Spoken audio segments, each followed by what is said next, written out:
আসসালামু আলাইকুম ওয়া রাহমাতুল্লাহ নাহমাদুহু ওয়া নুসাল্লি আলা রাসূলিহিল কারীম আম্মা বাদ। সমস্ত প্রশংসা রব্বে কারিমের প্রতি, যে আল্লাহ তাআলা আমাদেরকে ভালোবেসে মহাব্বত করে একটি সুন্দর ধর্ম দান করেছেন, ইসলাম ধর্ম। যেই ধর্মে রয়েছে শান্তি, যেই ধর্মের শিক্ষা সব ধর্ম থেকে সম্পূর্ণ আলাদা এবং দুনিয়াতে চলতে অনেক সহজ পদ্ধতি শেখায়। যাই হোক, আমরা বাঙালি জাতির মধ্যে একটা কথা বা প্রবাদ আছে বাংলা ভাষায়, আজকের শিশু আগামী দিনের ভবিষ্যৎ। এই কথাটা আমরা সবাই জানি। নবীজি সাল্লাল্লাহু আলাইহি ওয়াসাল্লামের একটা হাদিস পড়েছিলাম যে তোমরা তোমাদের সন্তানদেরকে 7 বছর বয়স থেকে নামাজের শিক্ষা দাও, 8 বা 9 বছর বয়স হলে তাদেরকে শাসন করো, পিটানি দাও। অর্থাৎ তাদেরকে মসজিদে নিয়ে যাওয়ার জন্য যতটুকু করার দরকার ঠিক ততটুকুই করে নাও।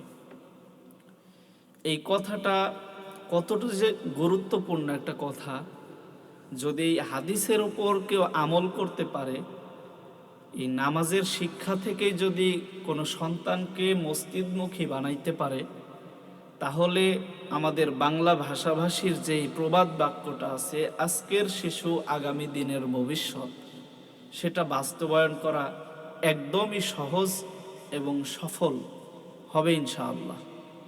কেননা যেই ছেলে মসজিদমুখী হয়েছে তার দ্বারা খারাপ কাজ করা অসম্ভব। যেই সন্তান নামাজমুখী হয়েছে, নামাজি হয়েছে, সে কোনো সময় বাবা মায়ের অবাধ্য সন্তান হবে না।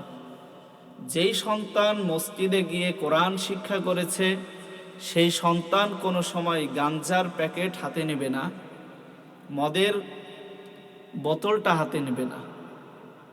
যেই সন্তান মসজিদমুখী হয়েছে, সেই সন্তান দেশের জন্য গৌরব নিয়ে আসবেই, এটাই স্বাভাবিক।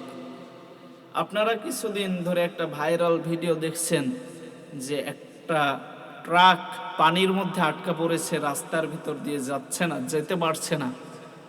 সবাই দাঁড়িয়ে দাঁড়িয়ে দেখছে, অথচ মাদ্রাসার ছাত্ররা, মাদ্রাসার শিক্ষকরা, শিক্ষার্থীরা, যাদের পরনে ছিল সাদা পাঞ্জাবি, সাদা জুব্বা, মাথায় ছিল টুপি, এই সমস্ত সন্তানরা ওই ট্রাকটাকে উঠানোর জন্য দৌড়ায়া নোংরা পানির মধ্যে নেমে গেছে। তাহলে এর থেকেই তো বোঝা যায়, যেই সন্তান নামাজ পড়ে, যেই সন্তান কোরআন পড়ে, যেই সন্তান ইসলামী শিক্ষায় শিক্ষিত হয়েছে, যেই সন্তান নববী আদর্শ গ্রহণ করেছে, সেই সন্তান মানুষের বিপদে এগিয়ে আসবেই, এটাই স্বাভাবিক।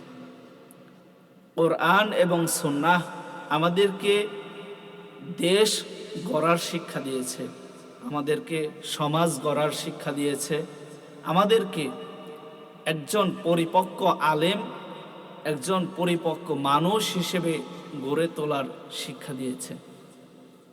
কিন্তু আফসোসের বিষয় হচ্ছে, বর্তমান সময়ে আমরা কোরআন সুন্নাহ থেকে এতটুকু গাফেল হয়েছি যে আজকের সমাজের দিকে তাকালে বাবা মা বলেন বা গার্জিয়ান বলেন, যাকেই দেখবেন সবাই ব্রিটিশ শিক্ষার প্রতি আগ্রহী, ইংরেজ শিক্ষার প্রতি আগ্রহী, ডক্টর বানানোর প্রতি আগ্রহী, ব্যারিস্টার বানানোর প্রতি আগ্রহী। আমি বলছি না যে আপনি ইঞ্জিনিয়ার বানাবেন না, আপনার ছেলেকে ডক্টর বানাবেন না, শিক্ষক বানাবেন না, এই কথাটা আমি বলছি না। বলছি যে এই শিক্ষাগুলোর পাশাপাশি আপনি যদি আপনার সন্তানকে কোরআনের শিক্ষা দিতেন, নামাজের শিক্ষা দিতেন, তাহলে ওই সন্তানগুলো আজকে বেয়াদব হতো না, আপনার অবাধ্য সন্তান হতো না।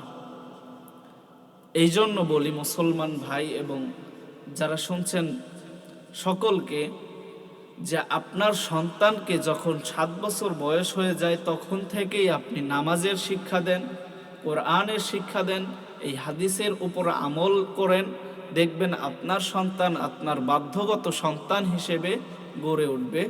সমাজটাকে সংস্কার তারাই করবে, নিজে পরিবর্তন হবে এবং অন্যকে পরিবর্তন করার চেষ্টা করবে। আসসালামু আলাইকুম ওয়া রাহমাতুল্লাহ।